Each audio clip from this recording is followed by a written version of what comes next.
आप देख रहे हैं मानव विकास एवं सिंधु सभ्यता। इस टॉपिक से संबंधित जो भी इम्पोर्टेंट पॉइंट्स हैं वो लगभग इस वीडियो के माध्यम से देखेंगे। चलिए शुरू करते हैं। मानव विकास का प्रथम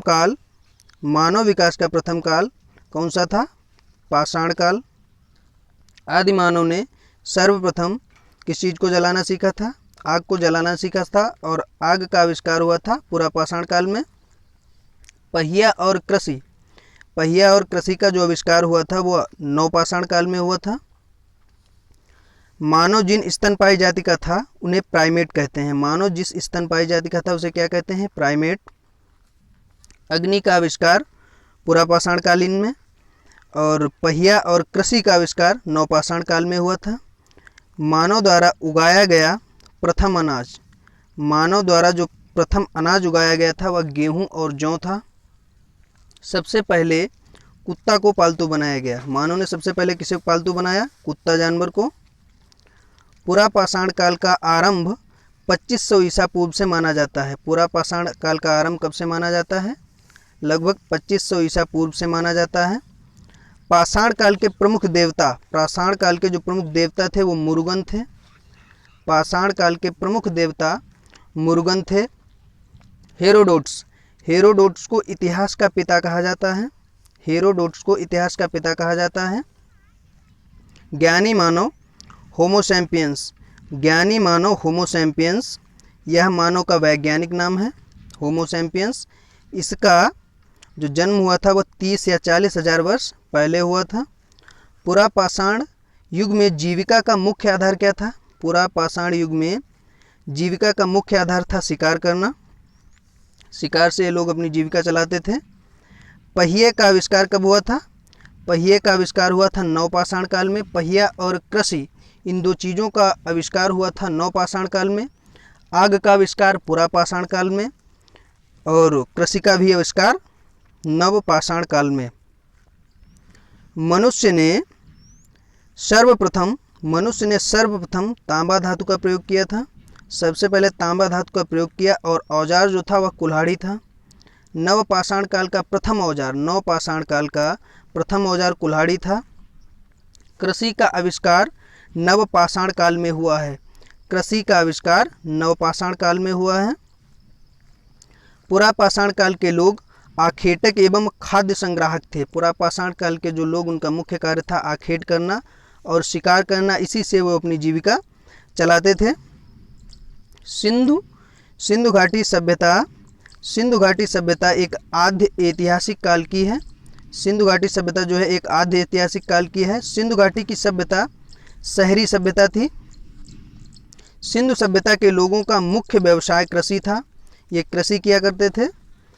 हड़प्पा की सभ्यता कांस्य युग से संबंधित है, और हड़प्पा की सभ्यता कांस्य युग से संबंधित है। सिंधु घाटी की सभ्यता आद्य ऐतिहासिक और शहरी सभ्यता। हड़प्पा की सभ्यता कांस्य युग से संबंधित है। हड़प्पा की सर्वप्रथम जो जानकारी है वो चार्ल्स मैसन ने दी थी।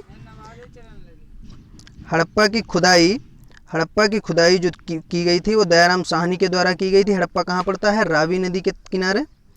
हड़प्पा रावी नदी के किनारे दयाराम साहनी द्वारा 1921 में खोजा गया था। कब खोजा गया था? 1921 में। सिंधु सभ्यता के क्षेत्र का आकार था त्रिभुजाकार।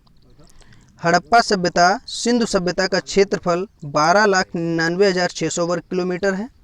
सिंधु सभ्यता और हड़प्पा सभ्यता का जो क्षेत्रफल था वो 12,99,600 वर्ग किलोमीटर है। हड़प्पा सभ्यता के लोग लोहा धातु से अनभिज्ञ थे। हड़प्पा सभ्यता के लोगों को लोहा धातु का परिचय नहीं था, ये लोहा धातु को नहीं जानते थे। हड़प्पा से संबंधित मुद्रों पर गरुड़ का अंकन मिलता है। इनकी मुद्राओं पर किसका अंकन मिलता है? हड़प्पा संस्कृति से संबंधित वाली मुद्राओं पर गरुड़ का अंकन मिलता है। डॉक्टर राखाल दास बनर्जी के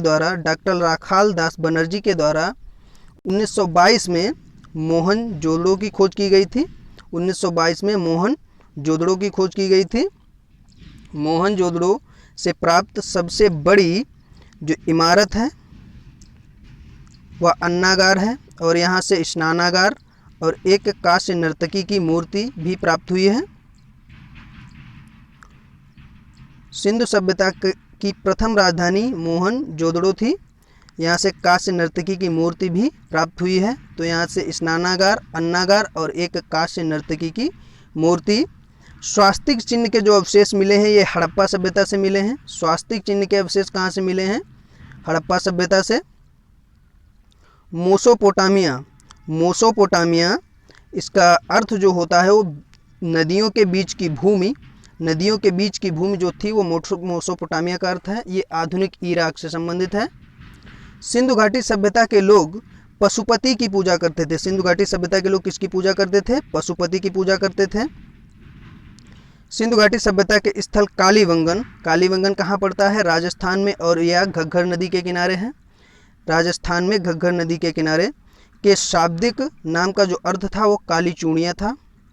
सिंधु घाटी सभ्यता की लिपि थी वह थी चित्रात्मक। सिंधु घाटी की जो सभ्यता की लिपि थी वह कैसी थी? चित्रात्मक, चित्रों के द्वारा। सिंधु घाटी सभ्यता का प्रमुख बंदरगाह लोथल कहाँ पड़ता है? गुजरात में, और यह गुजरात में भोगवा नदी के किनारे पड़ता है। लोथल गुजरात में भोगवा नदी के किनारे।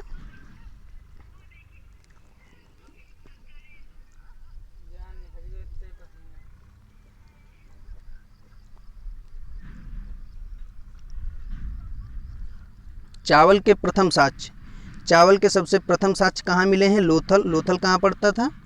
भोगवा नदी के किनारे और गुजरात में। विद्वान अलेक्जेंडर कनिंघम ने सर्वप्रथम हड़प्पा सभ्यता की अवशेषों को खोजा था। कौन थे? अलेक्जेंडर कनिंघम उस समय थे। सिंधु घाटी सभ्यता में मातृ देवी की सर्वाधिक पूजा होती थी। सिंधु सभ्यता में किसकी पूजा होती थी? मातृ देवी की। सिंधु सभ्यता जो थी एक प्रमुख नगरीय सभ्यता थी। इसका सबसे प्रमुख विशेषता यही थी कि यह एक नगरीय सभ्यता थी। वीडियो एंड हुआ। अगर वीडियो अच्छा लगा हो तो इस वीडियो को लाइक, चैनल को सब्सक्राइब और शेयर ज़रूर करें।